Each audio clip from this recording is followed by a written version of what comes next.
हजरत तुफैल दोसी एक दरख्त के पीछे छिप जाते हैं। हजरत उमर फारूक के ताल्लुक से उनके दिल में बदगुमानी पैदा हो गई कि उमर अमीरुल मोमिनीन न जाने रात की तारीखी में कहाँ जाता है, किसके घर में जाता है। तुफैल दोसी एक पेड़ के पीछे, एक दरख्त के पीछे छिप जाते हैं और ये मंजर देखने लगते हैं कि उमर रात में कहाँ जाता है, कहाँ घुसता है। आज हम देखेंगे, आज हम टोह लगाएंगे, आज हम देखते हैं कि उमर रात की तारीखी में कहाँ जाता है। उमर फारूक अमीरुल मोमिनीन एक झोपड़ी के अंदर दाखिल होता है और झोपड़ी के अंदर से कुछ घंटे के बाद बाहर निकलते हैं, बाहर आते हैं। हजरत तुफैल दोसी जब हजरत उमर फारूक वहां से निकल करके चले जाते हैं, तुफैल दोसी झोपड़ी के अंदर घुस जाता है कि देखें क्या माजरा है। तो क्या देखता है हजरत तुफैल दोसी, देखते हैं कि झोपड़ी के अंदर चिराग जल रहा है और एक बूढ़ी औरत बैठी हुई है जो आंखों से अंधी है, पैरों से लंगड़ी है, हाथों से कोड़ी है, वो चारपाई पे बैठी हुई है। तुफैल दोसी पूछते हैं, आए बूढ़ी माँ, ये बताओ अभी जो आदमी आया था वो आपके पास कब से आ रहा है।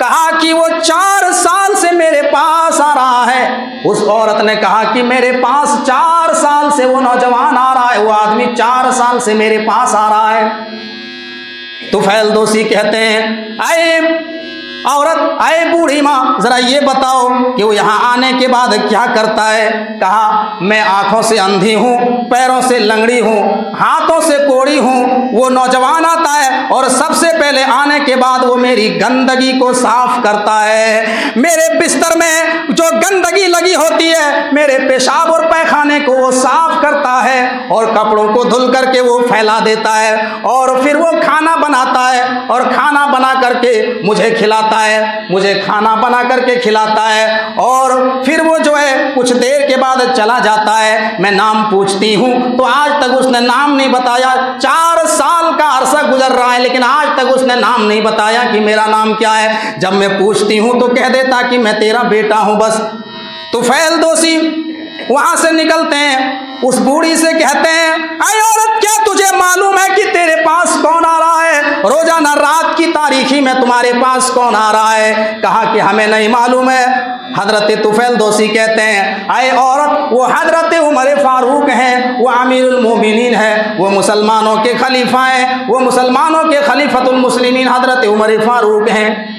जरा गौर करो मेरे भाइयों, हजरत उमर फारूक की जिंदगी के ऊपर नजर डालिए तो हजरत तुफैल दोसी ने बदगुमानी की और टोह लगाया। तो मेरे भाइयों, कोई जरूरी नहीं है कि आप किसी के बारे में नेगेटिव सोचें और जरूरी नहीं कि आदमी जो है वही करके निकल रहा है जो तुम सोच रहे हो, कोई जरूरी नहीं। लेकिन आज हमारे अंदर बदगुमानियां हैं, आज दिलो दिमाग में पॉजिटिव सोच नहीं है, हमारे अंदर नेगेटिव है, बदगुमानियां हैं, लोगों के ताल्लुक से गलतफहमियां हैं। और जब बदगुमानी हमारे अंदर पैदा होती है तो जासूसी भी हम करते हैं। जासूसी समझते किसको कहते हैं? जासूसी कहते हैं किसी के घर में क्या हो रहा है उसके बारे में टोह लगाना। दरवाजा बंद है, सब कुछ बंद है, अब खिड़की के पास सुराख है, उस सुराख में आंख लगा करके देख रहा है कि देखें घर के अंदर क्या हो रहा है। इस तरीके से घर में क्या हो रहा है, क्या कर रहे हैं, इसको कहते हैं टोह लगाना। अल्लाह के नबी जनाब मोहम्मद रसूलुल्लाह सल्लल्लाहु अलैहि वसल्लम फरमाते हैं कि जब घर का दरवाज़ा बंद हो, जब चारों तरफ से बंद हो और अगर कोई आदमी तुम्हारे घर की जासूसी करता है, दरवाजे पे कान लगा के झांकने की कोशिश करता है, सुराख से खिड़की में झांकने की कोशिश करता है या ऊपर छत में सुराख से झांकने की कोशिश करता है, अल्लाह के नबी फरमाते हैं कि तुम निकलो और जासूसी करने वाले की दोनों आंख फोड़ दो तो तुम्हें कोई गुनाह नहीं पड़ेगा। घर के अंदर क्या हो रहा है ये घर वाला जाने, आपको जासूसी करने की और टोह लगाने की इजाजत इस्लाम ने नहीं दिया है। मेरे भाई, घर में क्या हो रहा है ये घर वाला जाने। आपको किसी के बारे में टोह लगाने की और किसी के दीवार में जो है कान लगाने की और किसी के खिड़की में झांकने की इजाजत इस्लाम तुम्हें नहीं देता है। अल्लामा शिबली नौमानी अल फारूक के अंदर एक वाकया नकल करते हैं। अल फारूक के अंदर सीरत अल फारूक उठाइए अल्लामा शिबली नौमानी की, हजरत उमर फारूक की ज़िंदगी को पढ़िए। ये वाकया सीरत फारूक अल फारूक के अंदर दर्ज है मेरे भाइयों। हजरत उमर फारूक का मामूल था रात की तारीखी में निकलते थे,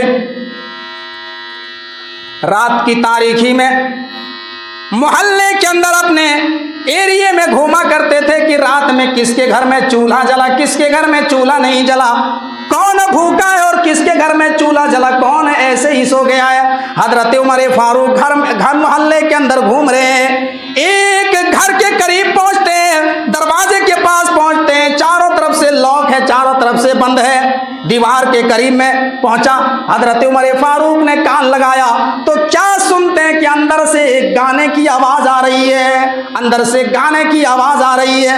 हजरत उमर फारूक ताकतवर इंसान थे, हट्टे कट्ठे थे, वो डायरेक्ट दीवार पर चढ़ते हैं, लपक करके दीवार के ऊपर चढ़ जाते हैं और झांक करके देखते हैं कि आंगन में क्या हो रहा है। हजरत उमर फारूक की नजर पड़ी तो क्या देखा कि एक बूढ़ा आदमी है, एक बूढ़ा आदमी है जो शराब के नशे में धुत है, जो शराब के नशे में धुत है और उसके सामने रक्कासा नाच रही है, मुगन्नियां नाच रही है, औरतें डांस कर रही है और वो बूढ़ा बैठ करके आराम से मजे ले रहा है शराब के नशे में। हजरत उमर फारूक दीवार से छलांग लगाते हैं और डायरेक्ट घर में कूद जाते हैं, आंगन में कूद जाते हैं। जब वो बूढ़ा हजरत उमर फारूक को देखता है तो नशा उतर जाता है। हजरत उमर फारूक को देख करके तो शैतान भाग जाता था, हवा खारिज करते हुए उस बूढ़ा का जो है नशा उतर गया, शराबी का नशा उतर गया और उमर फारूक ने रंगे हाथ उस बूढ़ा इंसान को पकड़ लिया और कहा, अरे बूढ़ा अब तू जो है अब तू झूठा हमको नहीं कह सकता है, मैंने तो तुझे रंगे हाथ पकड़ा है, तुझे शर्म नहीं आती है? एक पैर कब्र में लटक रहा है, एक पैर दुनिया में लटक रहा है और आप जो है शराब पिए हुए हैं और शराब के नशे में आप जो है तवाइफों को बुला करके डांस करवा रहे हैं, नाच करा रहे हैं, गाने करा रहे हैं, ये तुम्हें शोभा देता है? चलो आज तुम्हें सजा दी जाएगी। किस जिस्म पर 40 कोड़े मारे बर्दाश्त करोगे तुम? किस पीठ में, जिस्म में तुम्हारी कहाँ जान है? 40 कोड़े कैसे बर्दाश्त करोगे? आज तुम्हें सजा दी जाए, आज तो तुम पकड़ गए हो। वो बूढ़ा आदमी कहता है, अमीरुल मोमिनीन ठीक है, मैंने तो गलती की है, मैंने शराब पी रखी है, ये मेरी गलती है और शराब के नशे में हमने मुगन्निया को बुलाया है, हमने रक्कासा को बुलाया है, हमने औरतों का डांस कराया, ये भी हमने गलत किया है, ये भी मेरी गलती है। लेकिन अमीरुल मोमिनीन आए उमर फारूक, आपने भी तीन गलतियां की है, आपको बताइए अमीरुल मोमिनीन आपको क्या सजा मिलनी चाहिए? मैंने गलती की है, ठीक है हम सजा के हकदार हैं, मुझे 40 कोड़े लगा दीजिए जो इस्लामी सजा है, लेकिन आए अमीरुल मोमिनीन आपने जो 3 और 4 गलतियां की है, आपको क्या सजा मिलनी चाहिए? आपके ऊपर कौन सी सजा आयद होनी चाहिए? जब उमर फारूक ने यह सुना तो उसका हाथ छोड़ दिया और कहा कि ठीक है हम तुम्हें सजा नहीं देंगे। आए बूढ़ा, आए मेरे चचा, बताइए, ये बताइए कि मैंने क्या गलती की है, हमने कौन से गलत काम किए हैं? उस बूढ़ा इंसान कहता है, आए अमीरुल मोमिनीन आपने सबसे पहली गलती ये की है, आपने सबसे गलत काम ये किया है कि आपने हमारे घर की जासूसी की है, आपने हमारे घर का टोह लगाया है। क्या तूने नबी की हदीस नहीं सुनी है? क्या तूने नबी का फरमान नहीं सुना है कि अगर कोई आदमी तुम्हारे घर की जासूसी करे, दरवाजा बंद हो और झांकने की कोशिश करे, टोह लगाए तो बाहर निकले और उस दो आदमी की दोनों आंख फोड़ डाले? क्या तुमने नबी की हदीस नहीं सुनी है? उमर फारूक ने सर नीचा कर लिया, कहा कि आए बूढ़ा अब दूसरी गलती बताओ, मेरी दूसरी गलती क्या है? वो बूढ़ा आदमी कहता है, आए अमीरुल मोमिनीन आपकी दूसरी गलती है कि आपने मेरे घर मेरे घर में आपने झांका है, आपने जो है दीवार पे चढ़ा है, आपने बगैर इजाजत के आप कैसे दीवार में चढ़ गए, आपने जो है मेरे घर की जासूसी की और झांक करके देखा, ये दूसरी गलती आपने की है। और तीसरी गलती आप की है कि आपने जो है चोरों की तरह छलांग लगा के हमारे घर में कूद गए हो। इस्लाम ये कहता है जब तुम किसी के घर में दाखिल हो, अल्लाह का कुरान कहता है फैदा दखल तुम बुयूतन फसल्लिमु अला अनफुसिकुम तहियतम मिन इंदिल्लाह। जब तुम किसी के घर में जाओ तो पहले दरवाजे को दस्तक दो और जब इजाजत मिल जाए तो अस्सलाम वालेकुम कहते हुए अंदर जाओ। ऐ अमीरुल मोमिनीन, तूने ना हमसे इजाजत ली है और ना तुमने सलाम किया है, ऐसे ही चोरों की तरह कूद गए हो।